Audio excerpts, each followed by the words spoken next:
আসসালামু আলাইকুম, কেমন আছেন সবাই? আশা করি ভালো আছেন। আজকে আমরা আইএলটিএস এর একটি গুরুত্বপূর্ণ মডিউল নিয়ে কথা বলবো। সেটা হচ্ছে আইএলটিএস রাইটিং, এবং আপনারা দেখতে পাচ্ছেন আইএলটিএস রাইটিং টেস্ট কিভাবে হয়। আইএলটিএস রাইটিং এ আপনার অ্যাকচুয়ালি দুইটা কোয়েশ্চন থাকবে, যেটা একটা হচ্ছে টাস্ক 1 আর আমি একটু লিখতে যাচ্ছি। একটা হচ্ছে টাস্ক 1 আর আরেকটা হচ্ছে টাস্ক 2। সো টাস্ক 1 এবং টাস্ক 2, টাস্ক 2 তে কেমন হয়, একটা এসে থাকে, আর টাস্ক 1 এ থাকবে একটা গ্রাফ। মেইনলি একটা গ্রাফিক্যাল প্রেজেন্টেশন থাকে। কি কি থাকতে পারে? লাইন গ্রাফ থাকতে পারে, পাই চার্ট থাকতে পারে, বার গ্রাফ থাকতে পারে, টেবিল থাকতে পারে। এর বাইরে আরও তিনটা জিনিস থাকে, একটা হচ্ছে ম্যাপ আর একটা হচ্ছে ডায়াগ্রাম। ডায়াগ্রামটাকে আবার প্রসেস বলা হয়।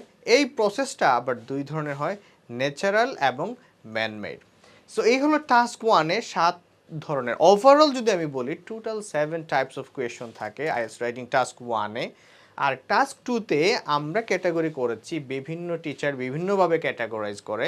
সো আমি আমার ধারণা অনুযায়ী, আমার রিসার্চ অনুযায়ী আমি এটাকে টোটালি 5টা ক্যাটাগরিতে ভাগ করেছি। অর্থাৎ টোটালি 5টা কোয়েশন টাইপ থেকে একটা কোয়েশন আসবে আপনার আইএলটিএস টাস্ক 2-তে।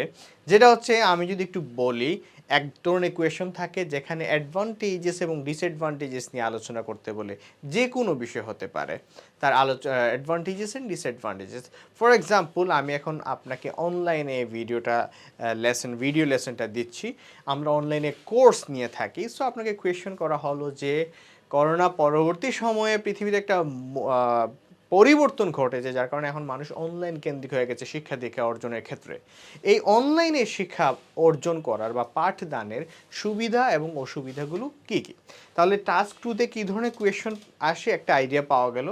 এইটাকে আমরা বলি অ্যাডভান্টেজ ডিসঅ্যাডভান্টেজ টাইপ কোয়েশন। এটা টাস্ক 2 নিয়ে আলাপ করছি। টাস্ক 2-তে আর কী নিয়ে আলাপ করতে পারে?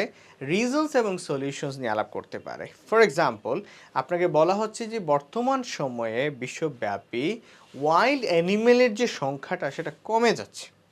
ঠিক কী কারণে কমে যাচ্ছে এবং এটার সমাধান কী? তাহলে কী পেলাম? রিজনস জানতে চাইলো আর সলিউশন জানতে চাইলো। দুই ধরনের কোয়েশন পেলাম। আর কি কি জানতে পারে?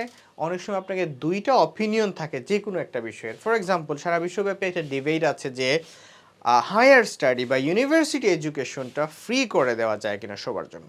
সো কেউ কেউ বলছে এটা ফ্রি করে দেওয়া ভালো, কেউ কেউ বলছে এটা ফ্রি করে দেওয়া ভালো না। এই যে দুইটা অপিনিয়ন আছে, এই দুইটা অপিনিয়ন নিয়ে আপনাকে ডিসকাস করতে বলবে, অ্যান্ড দেন আপনাকে ওইটায় আপনার ব্যক্তিগত অপিনিয়নটাও দিতে বলবে। 3 ধরনের কোয়েশ্চন আমরা পেয়ে গেলাম। আরেকটা কোয়েশ্চন আছে, এটাকে বলে এগ্রি ডিসএগ্রি। আপনাকে যে কোনো একটা অপিনিয়ন দিয়ে বলবে আপনি এই অপিনিয়নের সাথে কতটুকু একমত করেন অথবা কতটুকু দ্বিমত করেন। আমরা বললাম যে এই মুহূর্তে আর ক্যাম্পাসে গিয়ে সশরীরে শিক্ষা গ্রহণ করার কোনো প্রয়োজন নেই, যেহেতু আমরা এখন অনলাইনে সব কিছু শিখতে পারছি। এই ব্যাপারে বা এই মতামতের সাথে আপনি কতটুকু একমত অথবা কতটুকু দ্বিমত পোষণ করেন, এরকম আরেকটা কোয়েশন। তাহলে আমরা কত ধরনের কোয়েশন পেলাম? 4 টাইপস। এর বাইরে কিছু কোয়েশন থাকে যেগুলো ডিরেক্ট কোয়েশন থাকে। যেমন আমরা এখন কিছু কিছু মানুষ দেখা যাচ্ছে যে সে যেই বাড়িতে থাকে সেই বাড়ির হিস্ট্রি সম্পর্কে জানতে চায়। সেটা কেন জানতে চায় এবং কিভাবে জানতে পারে সেগুলো। এই যে দুইটা ডিরেক্ট কোয়েশন, এটা হচ্ছে আরেকটা ক্যাটাগরি। এই হলো টোটাল 5টা ক্যাটাগরি। তো আমরা আজকের এই ভিডিওতে বা লেসনে কি জানতে পারলাম, আমি যদি একটু সামারি করি। আইএলটিএস রাইটিং টেস্টটা কিভাবে হয়, এবং সেখানে আমরা দেখলাম যে দুটো কোয়েশন আসে, একটা হচ্ছে টাস্ক 1, একটা হচ্ছে টাস্ক 2। টাস্ক 1-এ টোটাল 7 ধরনের কোয়েশন থাকে, আর টাস্ক 2-তে টোটাল 5 ধরনের কোয়েশন থাকে। আজকের জন্য এতটুকুই। পরবর্তীতে ভিডিওতে আমরা অন্য কোনো বিষয় নিয়ে আলোচনা